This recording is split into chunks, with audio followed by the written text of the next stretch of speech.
bagi semua. Setiap kali kita merayakan hari raya Pentakosta, hal pertama yang harus kita ingat adalah kita merayakan hari lahirnya gereja. Gereja itu sudah dipersiapkan di dalam perjanjian lama melalui bangsa Israel. Tetapi gereja baru didirikan oleh Yesus sendiri. Dan gereja itu kemudian mulai ditampakkan kepada semua orang pada hari raya Pentakosta. Katekismus Gereja Katolik mengatakan gereja itu sudah dipersiapkan dalam perjanjian yang lama, didirikan oleh Yesus, dan melalui pesta karunia Tuhan Roh Kudus pada hari Pentakosta, gereja itu dimaklumkan kepada semua orang. Maka setiap kali kita merayakan Pentakosta, kita selalu ingat bahwa identitas kita sebagai gereja lahir dan dimaklumkan kepada semua orang. Setiap kali kita merayakan Pentakosta juga ada dua hal yang perlu kita renungkan kembali, karena kita sudah katakan Pentakosta adalah kelahiran kita sebagai gereja. Maka yang pertama adalah gereja itu universal, yang kita sebut dengan universalitas, atau yang kita sebut dengan gereja itu sifatnya Katolik. Kalau setiap kali kita merayakan Pentakosta tidak diingatkan akan universalitas atau kekatolikan gereja, maka keterbukaan dalam gereja itu adalah hal yang lupa, hal yang perlu kita renungkan kembali, hal yang perlu kita benahi kembali untuk pertumbuhan kita. Melalui hari raya Pentakosta, kita diingatkan akan apa yang terjadi 2000 tahun yang lalu, di mana semua rasul berkumpul bersama. Ada sekian banyak suku, bahasa, kaum dan bangsa, tetapi mereka disatukan, mereka dikumpulkan, mereka digabungkan dalam komunitas para rasul untuk mengungkapkan identitas gereja yang Katolik, gereja yang terbuka, gereja yang universal.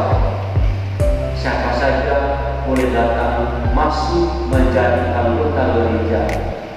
Siapa saja yang mau menjadi anggota gereja, pintu gereja selalu terbuka untuk menyambut setiap orang yang mau datang dan mau menjadi bagian dari persekutuan gereja yang Katolik.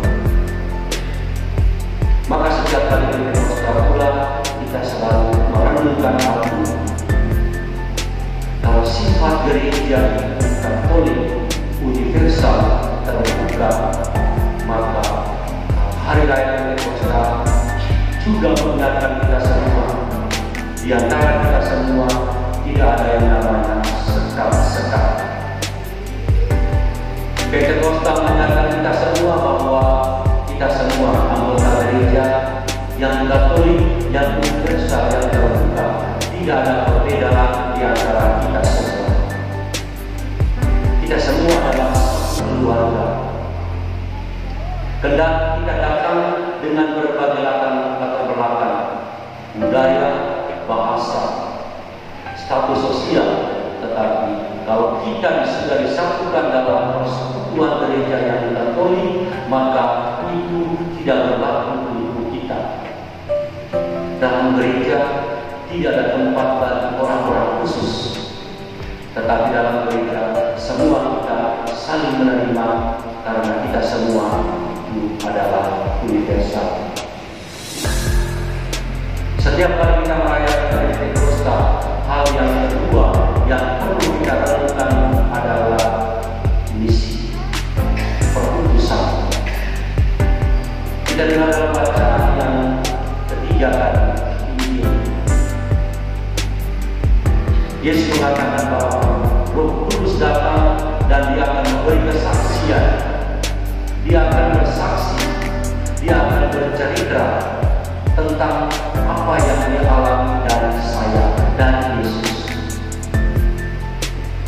Tapi nanti pada waktu dia datang, dan hari ini dia turun, dia datang kepada kita semua.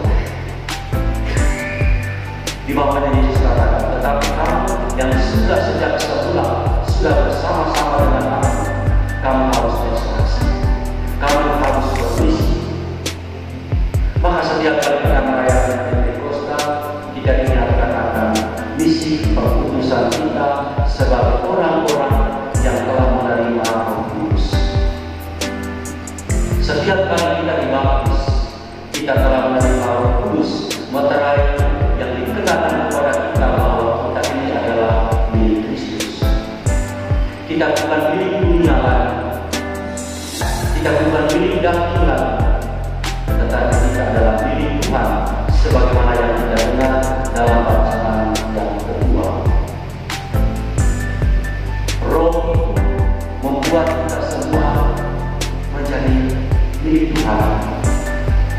Maka buah-buah roh yang kita dengar dalam bacaan yang kedua itu yang harus kita bawa dalam setiap kali misi perutusan kita.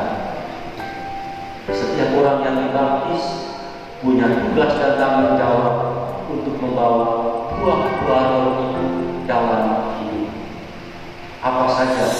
Kasih, kelemah lembutan, kemurahan, sukacita, damai sejahtera, dan buah-buah roh yang lain yang itu harus ada dalam diri setiap kita yang dibaptis.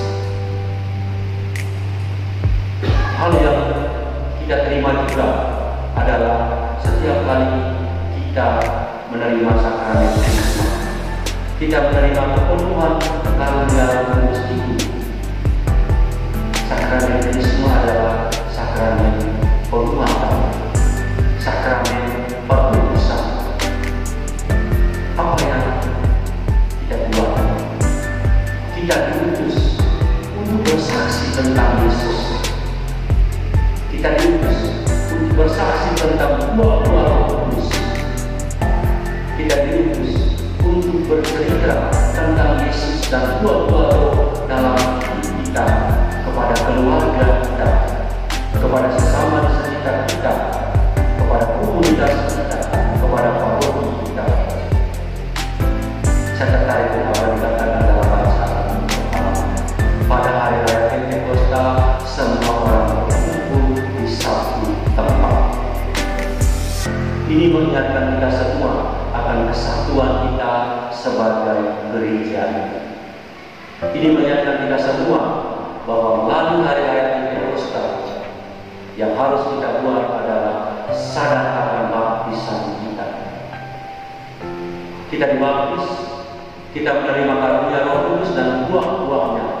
Itu berarti bahwa kita bawa Roh Kudus dalam hidup kita dan berbuah di sana. Buahnya itu seperti yang disebut dalam bacaan kedua. Maka hari raya Pentakosta kita ingatkan kelahiran kita sebagai gereja. Hari raya Pentakosta membuat kita menjadi sadar, saya ini bukan lagi milik dunia, tetapi saya ini adalah milik Tuhan. Hari raya Pentakosta mengingatkan kita semua harus keluar dari diri saya, keluar dari kesombongan saya, keluar dari batas-batas yang selama ini mungkin membentengi saya, membatasi saya untuk tidak mau keluar kepada orang lain. Hari raya Pentakosta kita ingat apa yang dikatakan Bapak Suci Paus Fransiskus, pergi ke daerah pinggiran, daerah PDD. Di sana kita bermisi tentang Kudus. Di sana kita bermisi tentang bagaimana buah-buah roh yang kita terima dalam pembaptisan. Di sana kita membawa cahaya Kristus kepada semua orang. Hari ini juga kita menutup masa Paskah kita di tahun 2024. Mulai besok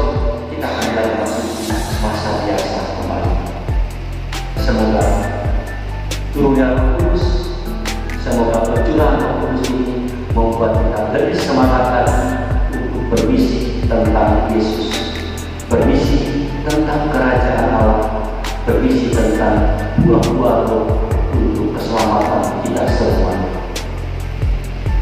Selamat merayakan hari kelahiran kita sebagai gereja.